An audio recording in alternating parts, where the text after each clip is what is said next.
بسم اللہ الرحمن الرحیم۔ السلام علیکم ورحمۃ اللہ وبرکاتہ۔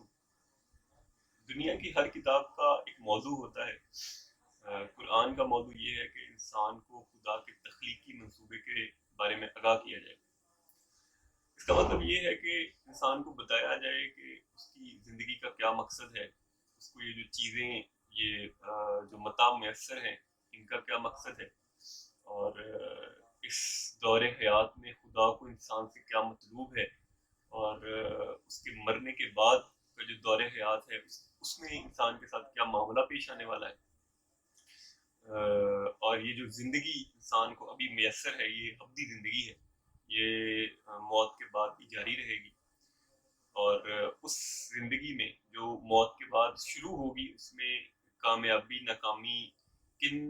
بیسس پہ ہوگی۔ قرآن اس سب معاملات میں رہنما کتاب کی حیثیت رکھتا ہے۔ نبی پاک صلی اللہ علیہ وسلم نے فرمایا، ابن ماجہ کی روایت ہے، انٹرنیشنل نمبر کے مطابق 219 نمبر ہے، کہ اے بزر، قرآن کی ایک آیت کو سمجھنا 100 رکعت نوافل ادا کرنے سے بہتر ہے، اور پھر آگے فرمایا کہ قرآن کے ایک باب کو سمجھنا، چاہے تم اس پہ عمل کرو یا نہ کرو، 1000 رکعت نوافل ادا کرنے سے بہتر ہے۔ قرآن کے ایک باب کو سمجھنا ہمارے جیسے کہ ابھی رمضان ہے، ہمیں اس میں وقت میسر ہوتا ہے، ہم نوافل ادا کرتے ہیں، تراویح پڑھتے ہیں، اور ہمارے ایک رواج ہے ختم قرآن کا، کہ 2 ختم کر لیے قرآن، 3 ختم کر لیے، 5 کر لیے، لیکن ہم قرآن کو ختم تو کر لیتے ہیں، عربک میں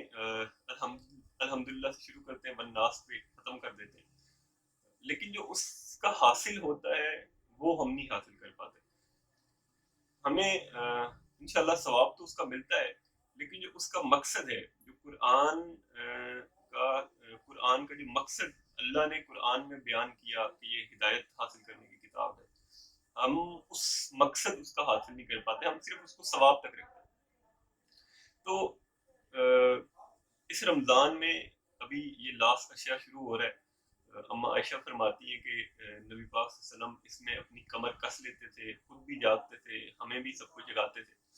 تو ہمیں کیا کرنا ہے، ہمیں حضرت اس رمضان کو یوزفل بنانا ہے، اور اس میں اسپیشلی کوشش کرنی ہے کہ ہم نوافل تو ادا کریں، ختم قرآن کریں، لیکن اس کو کوشش کریں کہ ایک دفعہ کم از کم ان آخری 10 دنوں میں ایک دفعہ اردو میں پڑھ لیں۔ مولانا وحید الدین خان صاحب ابھی ریسنٹلی، آپ کو آئیڈیا ہوگا کہ ان کی وفات ہوئی ہے، انہوں نے 90+ ایئر ان کی ایج تھی۔ اللہ پاک نے ان سے دین کا بڑا کام لیا، ایک نصف صدی تھی جو انہوں نے لکھنے میں گزار دی، اور ان کی 200 سے زیادہ کتابیں ہیں، جن میں راز حیات ہے، جن میں تذکیر قرآن ہے، جن میں پیغمبرانہ مشن ہے، تبلیغ کی غلطی، یہ وہ ساری کتابیں ہیں جس کو آپ جب پڑھنا شروع کرتے ہیں تو آپ کو آئیڈیا ہوتا ہے کہ اس کتاب کا، ہر کتاب کا جو